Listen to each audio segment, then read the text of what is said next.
with late game execution. No, ain't no party like a Diddy party, so. Yeah, that's what's up.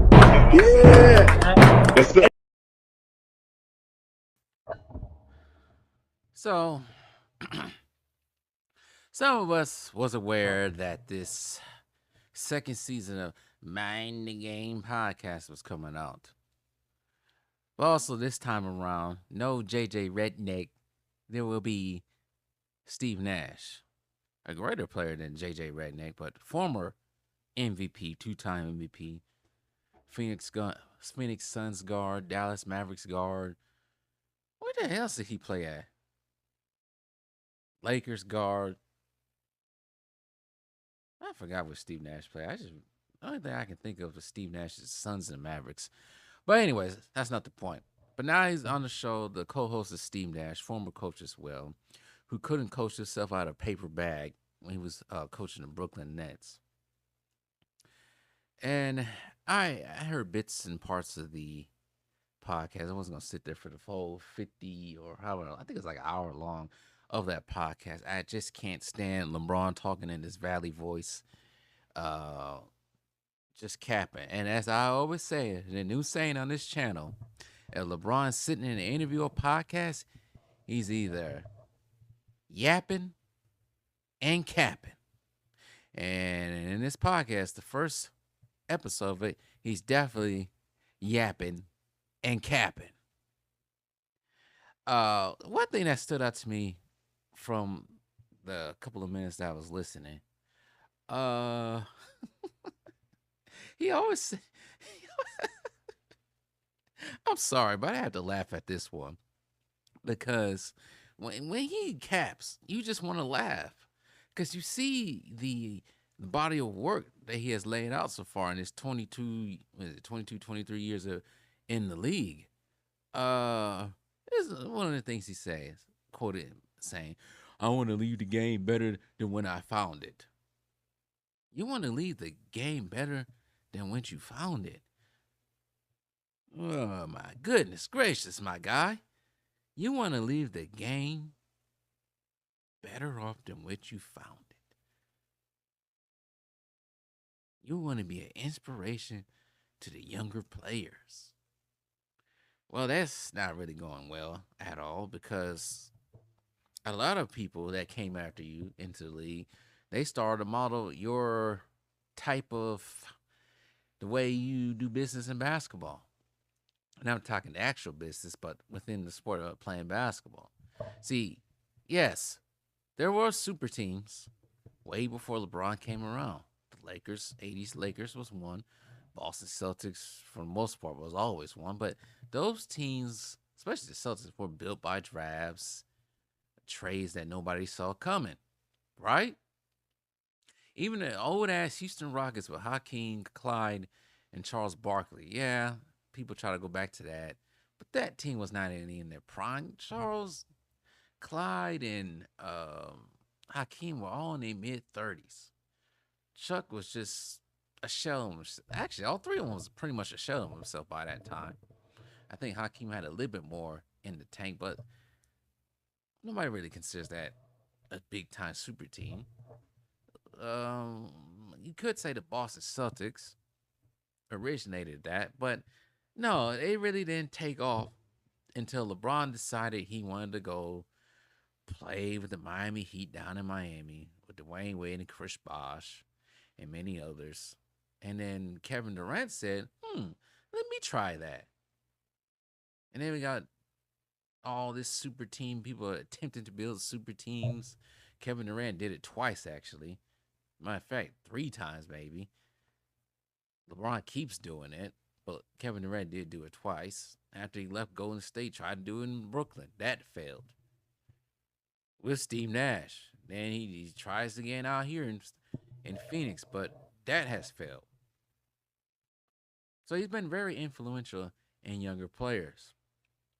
But I think the one thing that people are forgetting, he might have some fanfare when he finally call it quits.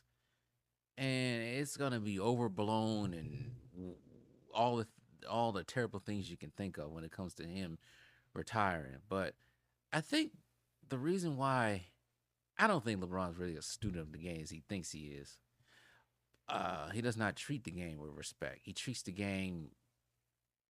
No, I'm not gonna say that on here. What he treats the game like, but he does not treat the game well. I think Kobe treated the game very well, and I think they had this whole aura behind him that Kobe's mean and all this stuff and antisocial and all this stuff when he was playing. But uh, I don't think much as that was true as we thought it was, because he saw the way when he retired, when it was on his retirement tour, how everybody was reacting.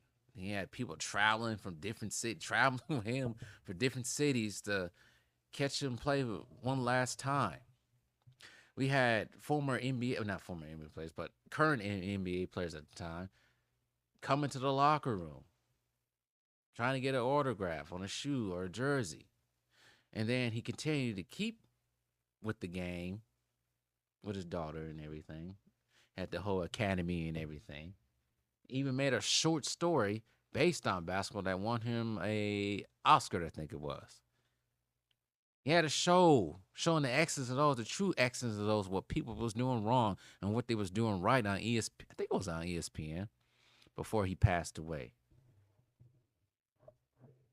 The way the world reacted when he passed away. The way some people did not like Kobe when he was in his heyday, when he was in his prime playing. And how he's respected. Like, you didn't have to like the guy, but you sure damn respected him. That was me. Yeah, I didn't like the Lakers. Yeah, I didn't like him. But I sure did damn respect the guy, his grind, his indominant will, Batman almost like willpower, his love for the game. I think that's why he had so much fanfare towards the end. And he was true. He wasn't faking. This guy, on the other hand, is a faker. He's a complete faker. Everything is for him and him only. He don't care about nobody else but himself.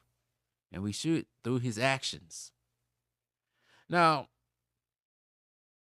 this is whole aura of him, for some reason, acting like he went down to Miami, acting like he was the prime thing. Well, he was the prime thing, but acting like he was the reason why Miami did this, that, and this, and that. Some of it's true and some of it's not. We're not going to sit here and act like Dwayne Wade didn't hold it down. You came to Dwayne Wade and Pat Riley. You came to Miami.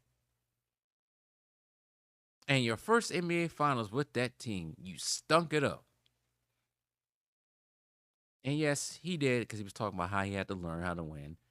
Yeah, you definitely had to learn how to win. You had to learn how to win by Dwayne Wade. Let's not go out here and act like, oh, nobody else helped it, nobody else existed. We're not gonna sit here and rewrite history. That's why I don't like this Mind the Game podcast, because last time they did this with JJ Ray, you just straight lying about everything.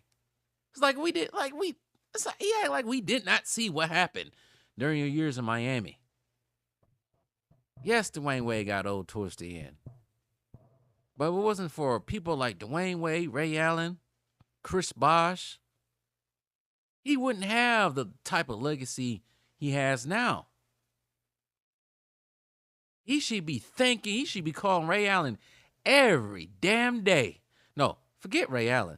Not just Ray Allen. He should be calling Ray Allen and Kyrie every day, thanking him for making those shots. The fact that they got rid of Anthony Davis on a whim just like that, he should be thanking Anthony Davis every day, because he did not have Anthony Davis, or not Anthony Davis was willing to go over there too, he would have, he probably would have no rings. Because when it got to the finals, he just disappeared. Became nothing almost. Except for one NBA final. I give him 2016. I give him a little bit of leeway to 2016. I'm not going to sit here and like he didn't do anything in 2016. But still, if it wasn't for Kyrie hitting that shot, we wouldn't be talking about half the stuff we'd be talking about with him. It'll be even worse. And the fact that you had to do that with freaking 10 Hall of Famers to get 4, and you still trying to clamber behind Kobe and Jordan. What does that tell you? Try to tell his fans it's all right to be a fan of him, but he is not what you think he is. If it wasn't for the media protection, putting the media in his pocket, and all this other stuff he got going on behind the scenes, wink, wink, wink, wink, wink. If you know what I'm talking about, I ain't gonna say it on here, and I ain't talking about Diddy. But yeah, if he didn't have all that going on behind the scenes, he wouldn't be the player he is today. I just look at his game and like, yes, at one point in time he was strong. He was athletic. Still is type of strong. He was athletic. But the way he gets to the basket, muscling people out of the way, the fact that you average probably 1 or 2 fouls per game with all the offensive fouling you're getting, you're not the best. Well, you're never going to be the best shooter on this team. He's never been the best shooter on this team. He's never been the best shooter on this team. Never the best dribbler on this team. He ain't the best dribbler right now on this team. That belongs to Luka. Shoot. Before Luka came around, it probably belonged to Austin Reeves. And before that, who do we have on there? People like Rondo, Kyrie. Come on now. This game is just, you know what? I've been saying this for the longest time. This game is just, it's similar to, it's almost at the same point of Giannis. It's almost like Giannis's.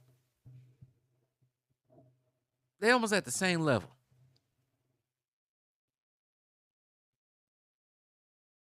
It's almost at the same level. That's why he said what he said about Giannis on the Pat McAfee show. You know, Giannis has scored 260 or 250 points in the 70s.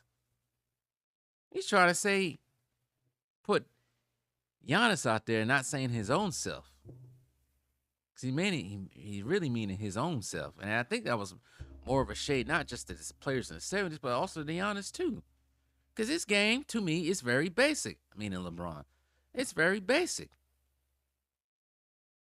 And to you Lakotas out there, yeah, at one point in time, he was very athletic. But he never progressed past that. He got a little bit better on his shot. But he's not on the level of even a Luka Doncic skill-wise. Kobe, Jordan, he's not on those levels.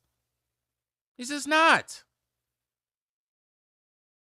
But anyways, this was still more to come with this show. This is just the first episode of the new season. But to talk about leaving the game better than what you found it, no. You leaving the game worse than what you found it. And it's going to have somebody else coming in to totally change the game back to, hopefully, back to where it was before. Let's say at least before Kobe retired. It's going to take somebody to do that. Because you and Adam Silver really damaged this game. But anyways,